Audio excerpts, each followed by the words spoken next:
Good morning बच्चों, सुप्रभात। एक बार फिर से आपके समक्ष हाजिर है। बच्चों, कल हम लोगों ने अर्थालंकार पढ़ा था। अर्थालंकार का कुछ भाग शेष रह गया था और बच्चों अर्थालंकार के शेष भाग पर आज बात होती है। मैंने दो अलंकार छोड़ा था, संदेह और भ्रांतिमान। अगर इनके शब्दों के अर्थ में जाएंगे तो ये लगभग एक जैसे प्रतीत होते हैं। इसीलिए मैंने कल छोड़ा था कि दोनों एक जैसे प्रतीत होते हैं फिर भी अलग हैं। आइए कैसे अलग हैं और इनको हम अलग करके कैसे देखें, कैसे जानें, इस समस्या को कैसे दूर करें। संदेह अलंकार जहां सदृश्यता के कारण, अर्थात जहां दिखाई पड़ने के कारण वे यानी प्रथम वस्तु यानी उपमेय और द्वितीय वस्तु यानी उपमान, दोनों के बीच में दोनों का अपीयरेंस, दोनों का दिखाई पड़ना, दोनों का रूप, दोनों का रंग कुछ इतना एक जैसा हो कि पहली वस्तु में दूसरी का संदेह बना रहे, उपमेय में उपमान का संदेह बना रहे और कारण उनका रूप और रंग कुछ एक जैसा हो, अथवा अनिश्चय की मनोदशा हो।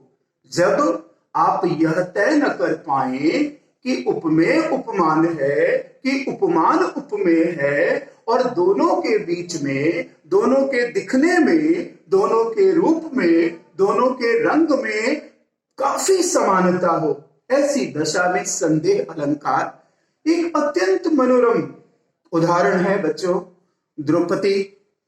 द्रौपदी का चीरहरण होता है और उसी क्षण का देखें ये प्रसंग है। सारी बीच नारी है कि नारी बीच सारी है, सारी ही की नारी है कि नारी ही की साड़ी है। बच्चों, यह तय नहीं हो पा रहा है कि सारी अर्थात साड़ी के बीच में नारी है अथवा नारी के बीच में साड़ी है।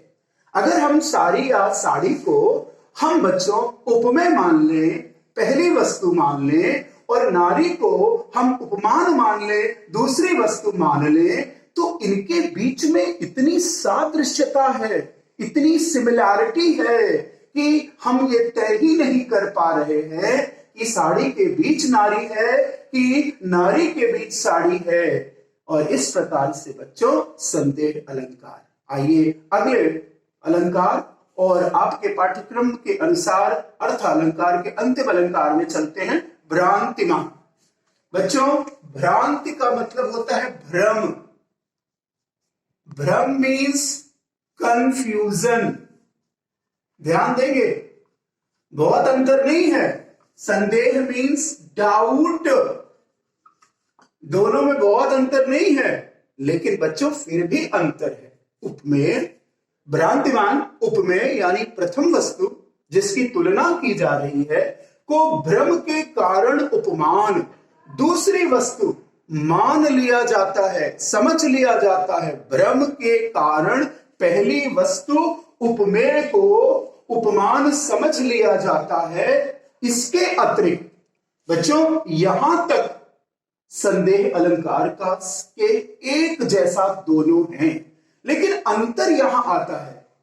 उपमेय यानी पहली वस्तु को भ्रम के कारण, कंफ्यूजन के कारण दूसरी वस्तु अर्थात उपमान समझ लिया जाता है, साथ ही साथ उसी के अनुरूप क्रिया भी हो। याद रखें, संदेह अलंकार में क्रिया की बात नहीं की गई है, इसमें उपमेय और उपमान के मध्य क्रिया की भी बात की गई है।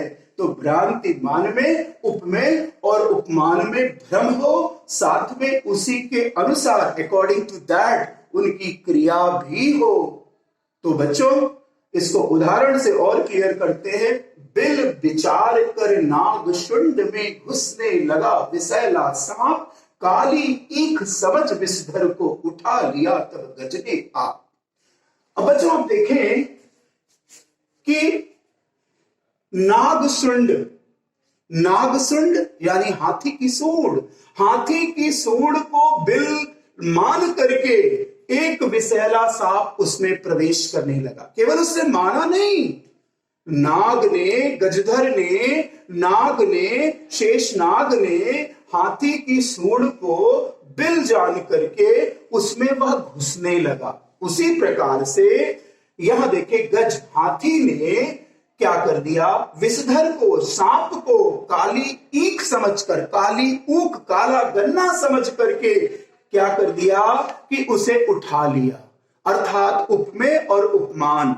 उपमेय अर्थात सांप ने हाथी की सूंड को क्या समझ लिया, बिल समझ लिया, और हाथी ने सांप को काली ईख समझ लिया और काली ईख समझ करके उसके अंदर प्रवेश करने लगा और हाथी ने काली ईख को उठा लिया। प्रवेश करना और उठा लिया उसी के अनुरूप क्रिया भी है।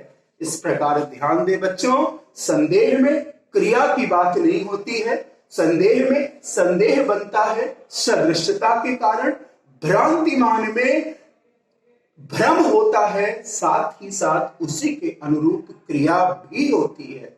बच्चों, ये रहा अर्थालंकार। आपके पाठ्यक्रम के अनुसार आज आपका अलंकार पूरा हुआ, लेकिन पूरा तो तब होगा जब आप अच्छी तरह से गृह कार्य करेंगे, अच्छी तरह से और ज्यादा उदाहरण करेंगे। बच्चों, आप जहां हैं, जैसे हैं, खुश रहें, साध रहें, आबाद रहें और खूब सारी प्रैक्टिस करें और मुझसे बात करें। धन्यवाद।